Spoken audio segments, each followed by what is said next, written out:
Bonsoir Fabio Antaniente. Bonsoir, Jacques. Merci d'être le premier invité de l'année 2018 de notre émission Stade Bleu. Pourquoi vous êtes là? Parce que d'abord, vous êtes un fondu de sport, un fondu de football, un fondu du Paris Saint-Germain. C'est votre deuxième passion, on va dire ça comme Ouais. ça, après le cinéma. Alors cette première question, elle vient d'où cette passion pour le football? C'est familial? C'est une passion qui est venue presque naturellement? Il y a forcément un point de départ. Il y a un point de départ. D'abord, elle est venue d'un voyage par mon père qui m'avait emmené au stade de Colombes un jour pour me faire plaisir parce que je travaillais bien à l'école, donc il fallait bien me récompenser. Il m'avait emmené au stade de Colombes voir un match. Le vieux stade Yves du Manoir. Ah ouais. Et il y avait Pelé qui jouait. C'était un match amical, hein, mais il y avait le roi Pelé qui jouait.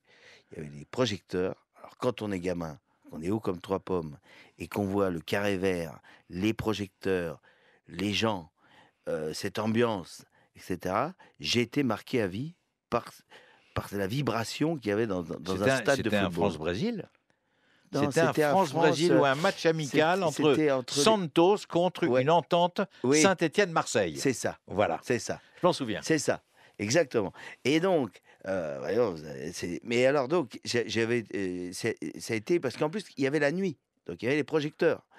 Puis après, il m'a emmené voir aussi des finales de Coupe de France. Alors j'ai vu le grand Saint-Étienne, j'ai vu jouer Larquet, j'ai vu jouer. Je me rappelle, il y avait Mécloufi encore à l'époque.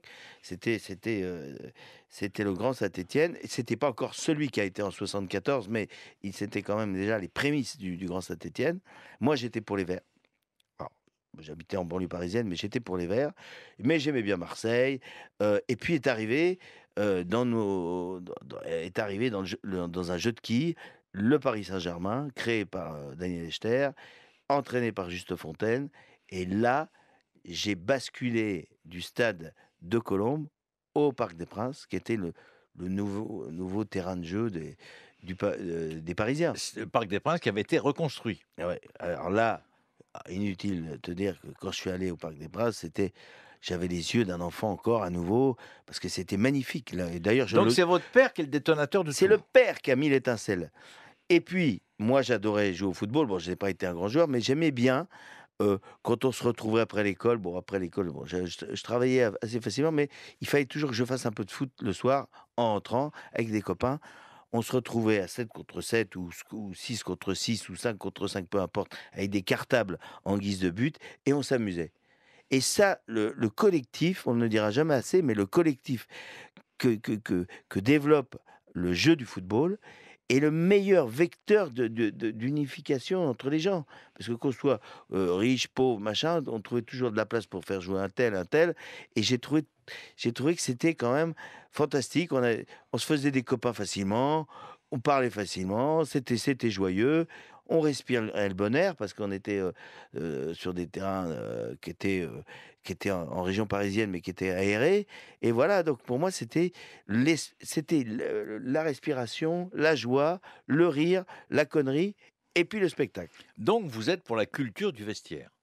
C'est-à-dire que le vestiaire, c'est extrêmement important.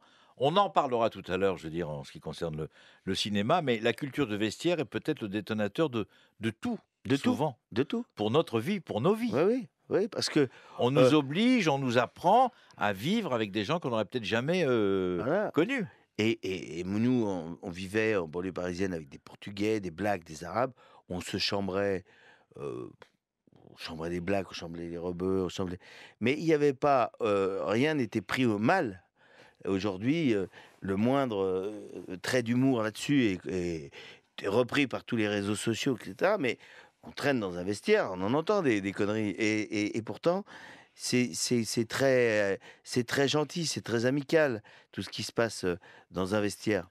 Moi, après, j'ai joué à l'ESV, l'entente sportive de Villiers-sur-Marne. Ils jouaient en rouge et blanc à l'époque, comme un peu le stade de Reims, c'est-à-dire qu'ils étaient rouges avec les manches blanches. Et, et pour moi, alors la première équipe, intégrer la première équipe de football, c'était quelque chose aussi, d'avoir sa licence, et de marquer des buts quand ça pouvait arriver, ce qui n'est pas toujours le cas, mais c'était quand même une grande joie. Fabien, c'était qui vos premières idoles? Alors ça a commencé avec les Verts. Mes premières idoles étaient des Verts, étaient, étaient les Rocheteau, les Révelli, enfin toute cette équipe, j'ai Piazza, enfin c'était tout les Verts. Ivan Klakovic. Larquet, et Ce qu'on appelle, nous, affectueusement, les vrais Verts de Saint-Étienne. ouais, c'est Voilà, ça, la grande équipe, ces Verts-là. dont on se Mais souvient encore maintenant. C'est oui, ça c'est ça ouais, qui est ouais, ouais, incroyable, ouais, bah, 40 ans parce que moi après. je me souviens de ma première vibration télévisuelle, c'était ce Saint-Étienne Dynamo de Kiev, où là, je crois que j'ai cassé tout dans l'appartement. On était comme des fous avec mes frangins, etc. Ils nous ont fait vibrer ces Verts. Alors, il y a même eu ces poteaux carrés à Glasgow, mais quoi qu'il arrive, on a vibré. Et après, et, Vous avez basculé. après j'ai L'Olympique de Marseille Non, et après le Paris Saint-Germain. après le Paris Saint-Germain, mais il y a eu aussi les premiers pas de l'équipe de France en 78, parce qu'on n'avait pas En d'équipe. Argentine. On n'avait pas beaucoup d'équipes de France. C'était l'époque Georges Boulogne. C'était un peu le désert de Gobi. Et, ils étaient pas mal, mais ils gagnaient rien, quoi. Et alors là, je sais pas, ça a frémi en Argentine. Et là, c'était Platini. Et en 82, à Séville, c'était cette équipe de France qui, pour moi, est inoubliable aussi. Et là, il y avait pas mal de mes idoles, Donc vos dont premières idoles, Michel les Platini. Verts de Saint-Étienne et après Michel Platini. Voilà, en gros. En gros, Dont bref. vous avez fait la connaissance récemment. Donc j'ai Voilà, fait la on peut le connaissance dire. grâce à un ami. On peut, voilà, Grâce à un ami. voilà, grâce à un ami. D'accord, mais bon, ça fait partie des bons souvenirs. Ben en tous les oui, cas. parce que c'est Michel Platini, ça a été bon, il y a eu ces Verts-là, puis après il y a eu Michel Platini. Et ben, il y a toute l'équipe autour, mais on se souvient de Platini, de ses des coups de pied arrêtés, de sa vision du jeu, de cette intelligence remarquable sur un terrain. En 84, on gagne l'Euro, c'est toujours cette équipe-là. Et puis ça a été le creuset de cette fameuse équipe de 98 qui était aussi un enchantement. Mais moi, C'était pas pareil. moi, je peux pas vous dire. Mon équipe de cœur, ça a été celle de 82. Alors, ce qui est incroyable quand on vous écoute parler football, Fabien Ottaniente, c'est qu'on a l'impression, quelque part, malgré vos succès sur le plan du cinéma en tant que réalisateur de comédie surtout, que vous avez rêvé d'une autre vie et d'être footballeur professionnel. Quelque Bah, part. Quelque alors part, là, il y a un regret. il y a un petit regret, mais enfin, le regret, quand j'ai dit ça à mon père, il n'en était pas question. Il voulait que je fasse des études. Hein, et il me disait, oh là, on va pas aller là-dedans, etc. Et alors, figurez-vous, cher Jacques, parce que un jour, j'ai fait, il y avait un salon qui s'appelait le Salon de l'enfance. Bon. Et là, il y avait un stand où il fallait répondre à des questions sportives. Évidemment, j'avais gagné haut la main. Et j'ai eu le droit d'aller rencontrer un certain monsieur Jean Dury, qui était un espèce de directeur à l'INSEP. Conservateur de musée aussi. Exactement. Et, et donc, il me reçoit à l'INSEP, parce que moi, j'avais en tête d'être journaliste sportif. Ah. Et alors, ça a été aussi une de mes lubies. Et alors, ce Jean Dury il avait appris que j'habitais Villiers-sur-Marne, dans le 94, et que dans cette ville, il y avait un certain Octave Lapise qui avait fait du vélo. Il m'avait donné un reportage à faire sur Octave Lapise, ce que j'avais fait, etc., etc. Mais mon père voulait que je devienne ingénieur. Bon, voilà, donc j'ai poursuivi mes études, je lui ai fait plaisir, et après, mais il y avait aussi pendant mes études une envie de rire, de déconner, etc., etc., que j'ai développé par le dessin, par les films courts-métrages, par les Super 8, etc. Et en parallèle, j'avais développé le fait de créer des histoires, etc. Donc, il est arrivé un moment où j'ai eu les diplômes pour faire plaisir à mes parents, mais moi, j'ai choisi, après, une trajectoire beaucoup plus escarpée, c'était réalisateur de cinéma. Invité de Stade Bleu en ce Dimanche soir, allez, le premier Stade Bleu de l'année 2018. Bonne année, au fait, Fabien, on avait oublié. Alors, bonne année à vous, Jacques Vendroux, hein.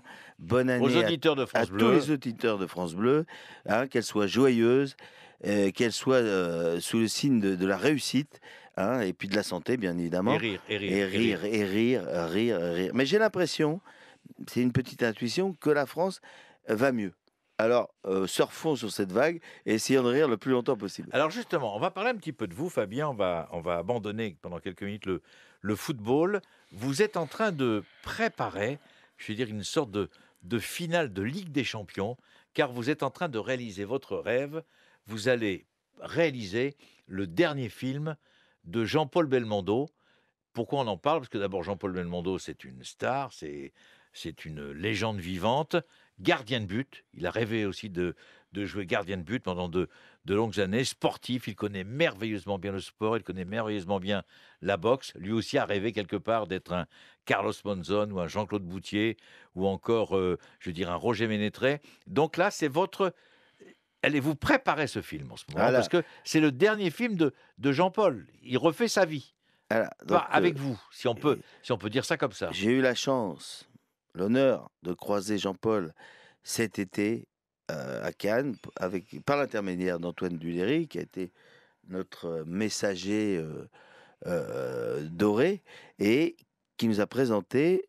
Et du coup, on s'est mis à écrire une histoire pour Jean-Paul, taillée sur mesure, ou qui soit une histoire élégante, où on ne voit pas vraiment un Jean-Paul diminué, on voit un Jean-Paul qu'on aime, c'est-à-dire un Jean-Paul de la connerie, hein, soyons clairs, qui a envie de s'amuser. Et on doit aussi beaucoup à son fils Paul Belmondo. Donc l'histoire, là, on est déjà en train de faire des repérages pour ce film qui se tournera. On est en train de voir, soit il va se tourner, si le temps nous le permet, parce qu'il y a un problème de temps. Hein. De toute façon, il va se tourner en 2018. Et Jean-Paul est ravi de rechausser les crampons, si je peux utiliser une expression de football, parce que bah, j'ai l'impression que ça lui manquait. Ça lui manquait. Alors le film s'appelle Le coup du chapeau.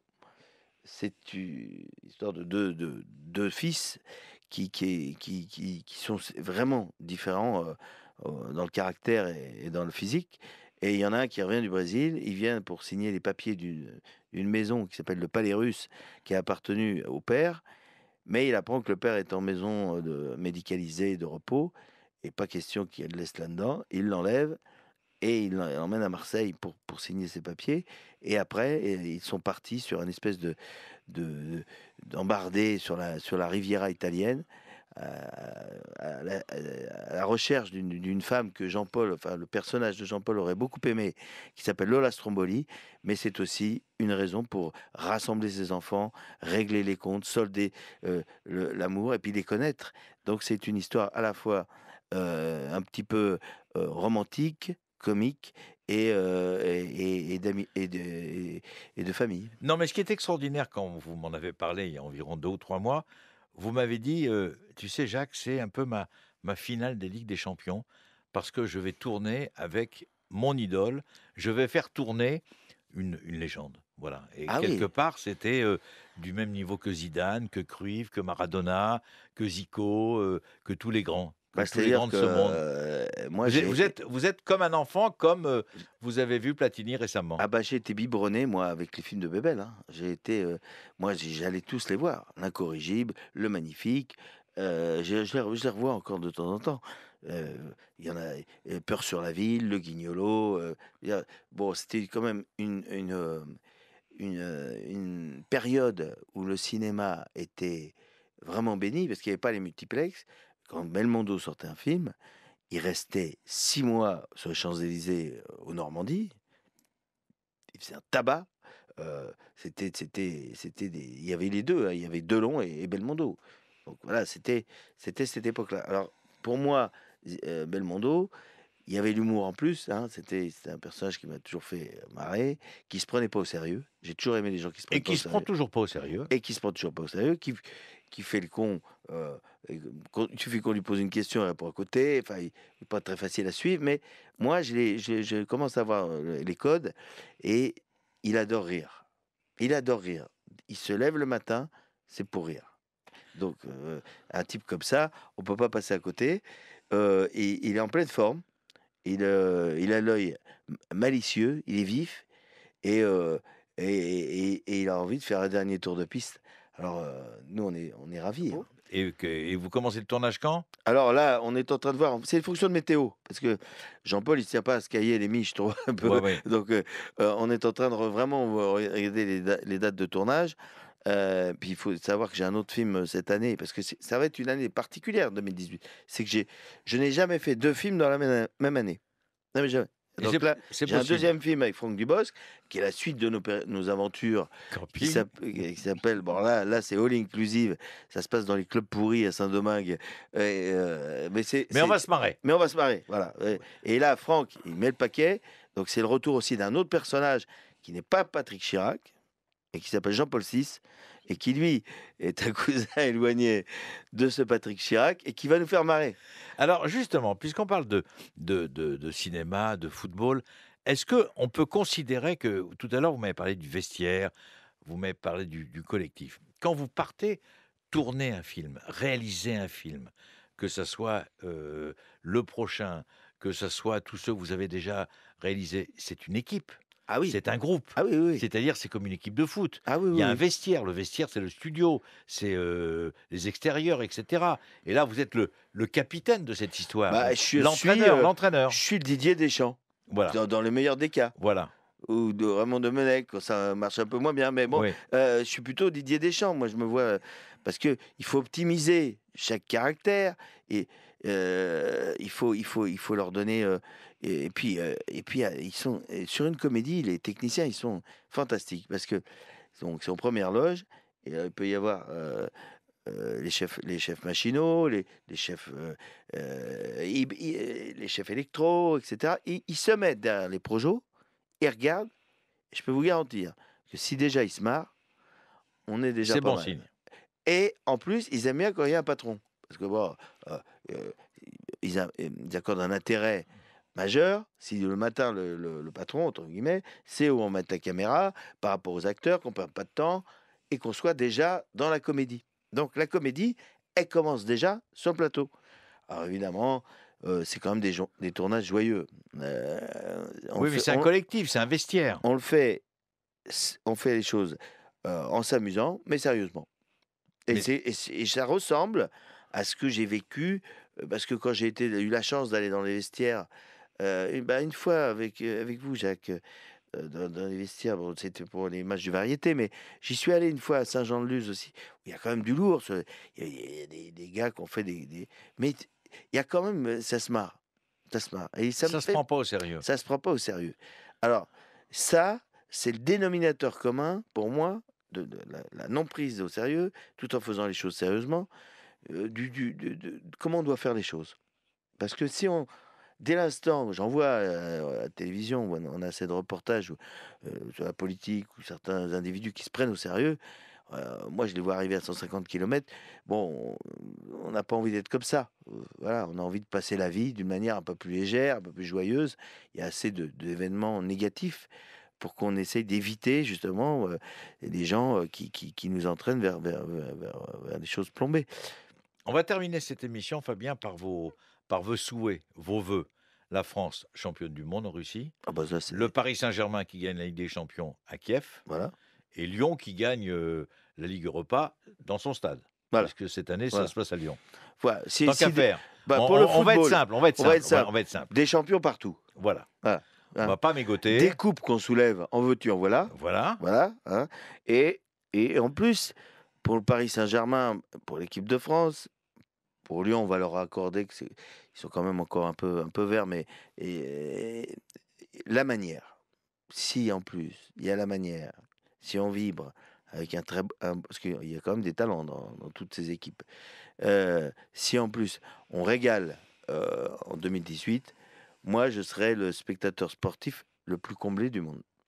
Merci Fabio Antaniente. Merci à d'avoir vous été et à nouveau, l'invité très belle année. de Stade Bleu en ce dimanche. Bonne année bien sûr à tous les auditeurs de France Bleu. Merci de votre confiance. On se retrouve évidemment dimanche prochain.